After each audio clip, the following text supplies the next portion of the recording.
வணக்கம். மாலை முரசு செய்திகளை விரிவாக பார்ப்பதற்கு முன் தலைப்புச் செய்திகளை பார்க்கலாம். மெக்காவிற்கு புனித பயணம் மேற்கொண்ட 42 இந்தியர்கள் உயிரிழப்பு. ஹஜ் பயணிகள் சென்ற பேருந்து மீது டீசல் ஏற்றி வந்த லாரி மோதியதில் குழந்தைகள், பெண்கள் தீயில் கருகி உயிரிழந்த சோகம்.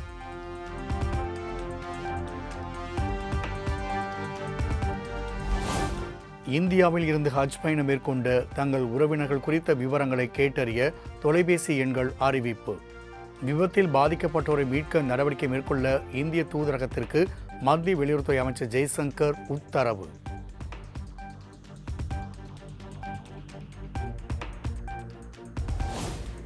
மதீனாவில் 42 இந்தியர்கள் விபத்தில் சிக்கியதால் மிகுந்த வருத்தம் அடைந்ததாக பிரதமர் மோடி இரங்கல்.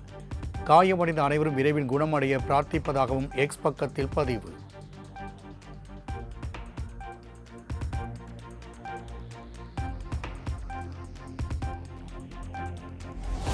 வீட்டு வசதித்துறை சார்பில் கட்டப்பட்டுள்ள புதிய கட்டடங்கள். தலைமைச் செயலகத்தில் இருந்து காணொலி வாயிலாக திறந்து வைத்தார் முதலமைச்சர் மு.க. ஸ்டாலின்.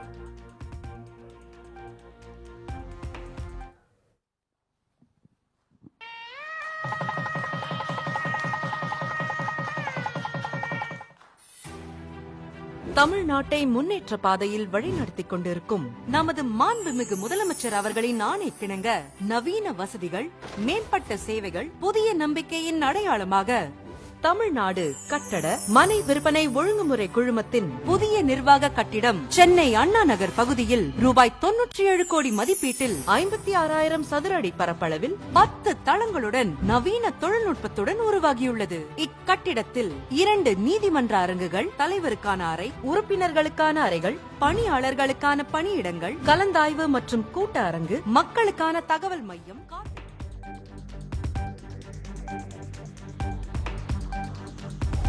4 ஆண்டுகளில் 2.5 கோடி மக்களின் நலனை காத்துள்ளது மக்களை தேடி மருத்துவம் திட்டம்.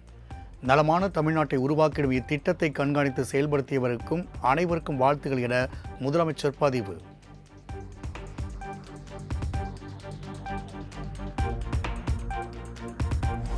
அதிமுக பொதுச் செயலாளர் எடப்பாடி பழனிசாமியுடன் தமிழ் மாநில காங்கிரஸ் தலைவர் ஜி.கே. வாசன் சந்திப்பு.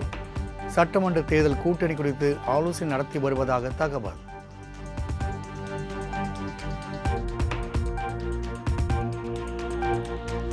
இரண்டாயிரத்தி 26 சட்டமன்ற தேர்தலில் இபிஎஸ் தலைமையில் வலிமையான கூட்டணி அமையும். தமிழ் மாநில காங்கிரஸ் தலைவர் ஜி.கே. வாசன் நம்பிக்கை.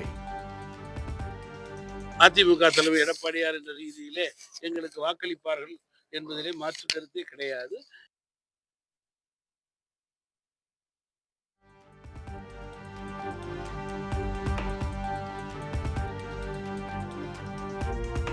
அதீத பணி நெருக்கடிகளை களைந்திட வலியுறுத்தி நாளை எஸ்ஐஆர் பணிகள் புறக்கணிக்கப் போவதாக வருவாய்த்துறை சங்க கூட்டமைப்பு அறிவிப்பு.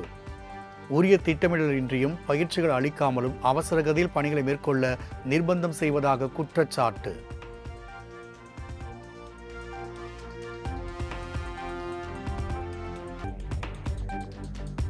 கும்மிடிப்பூண்டி தொகுதி அதிமுக முன்னாள் எம்எல்ஏ கே. சுதர்சனம் பவாரியா கொள்ளையர்களால் சுட்டு கொலை செய்யப்பட்ட வழக்கு நவம்பர் 21ஆம் தேதி தீர்ப்பு வழங்கப்படும் என சென்னை கூடுதல் அமர்வு நீதிமன்றம் அறிவிப்பு.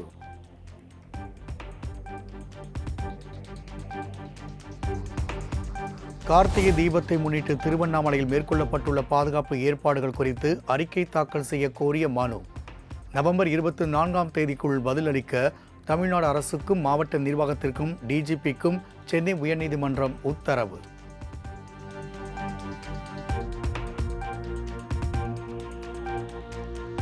பெருமழை அச்சத்தில் இருந்து சென்னை மக்களை பாதுகாக்க முன்னெச்சரிக்கை நடவடிக்கைகளை விரைந்து மேற்கொள்ள வேண்டும். தமிழ்நாடு அரசுக்கு பாமக நிறுவனர் ராமதாஸ் வலியுறுத்தல்.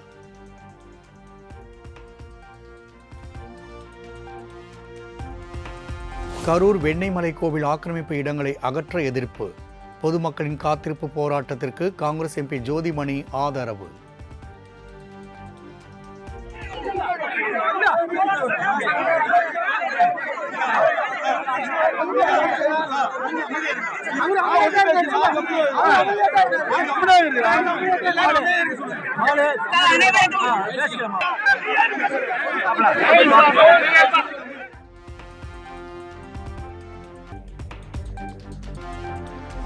காஞ்சிபுரம் மாவட்ட ஆட்சியர் அலுவலகம் நோக்கி சாம்சங் தொழிலாளர்கள் சிஐடி சங்கத்தினரோடு சேர்ந்து நடைபயணம். போலீசார் தடுத்து நிறுத்தியதில் இருதரப்புக்கும் இடையே தள்ளுமுள்ளு ஏற்பட்டதால் பரபரப்பு.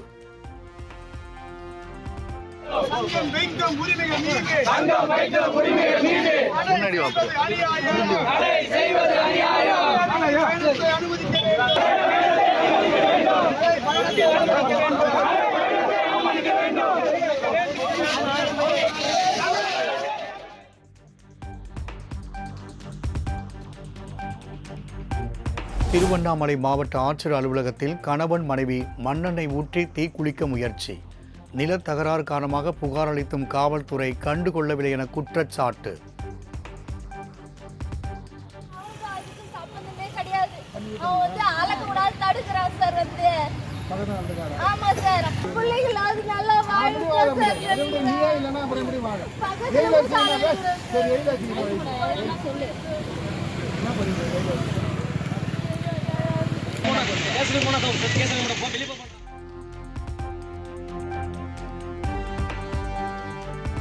பீகார் முதலமைச்சர் பதவியிலிருந்து நிதிஷ்குமார் ராஜினாமா.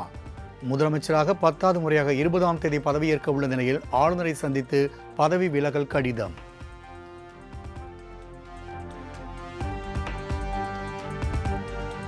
கனமழை முன்னெச்சரிக்கையாக செம்பரம்பாக்கம் ஏரியில் இருந்து திறக்கப்பட்டு வரும் உபரி நீர் அளவு 1800 கன அடியாக அதிகரிப்பு. கரையோர மக்கள் பாதுகாப்பாக இருக்குமாறு மாவட்ட நிர்வாகம் உத்தரவு.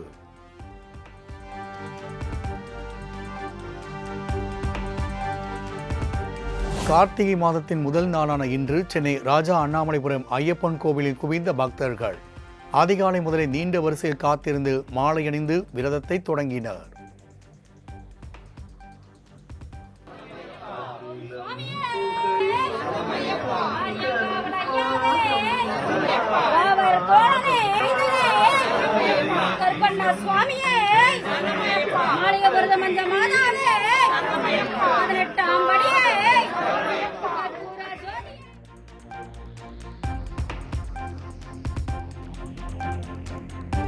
தமிழகம் முழுவதும் உள்ள ஐயப்பன் கோவில்களில் குவிந்த ஆயிரக்கணக்கான பக்தர்கள் அதிகாலையில் நீராடில் கோவில்களுக்கு சென்று துளசி மாலை அணிந்து சிறப்பு வழிபாடு.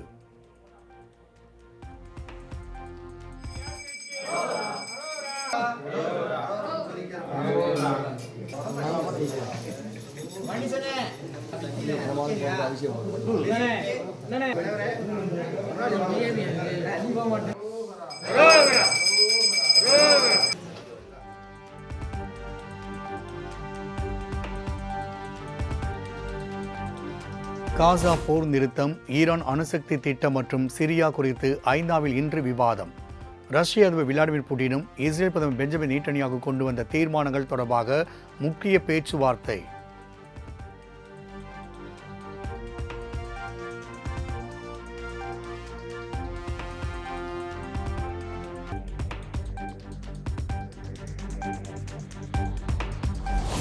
வங்கதேச முன்னாள் பிரதமர் ஷேக் ஹசீனாவுக்கு எதிராக தொடரப்பட்ட வழக்கு. மனித குலத்திற்கு குற்றம் புரிந்ததாக தொடரப்பட்ட வழக்கினில் அந்நாட்டின் சர்வதேச குற்ற தீர்ப்பாயம் தீர்ப்பு.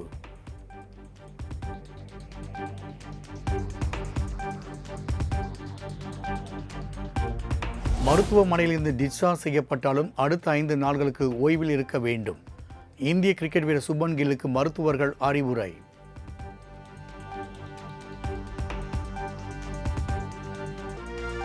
சென்னையில் ஆபரண தங்கம் சவரனுக்கு ரூபாய் 80 குறைந்து 92,320க்கு விற்பனை. 1 கிராம் தங்கம் 10 ரூபாய் குறைந்து 11,540க்கு விற்பனை செய்யப்படுகிறது.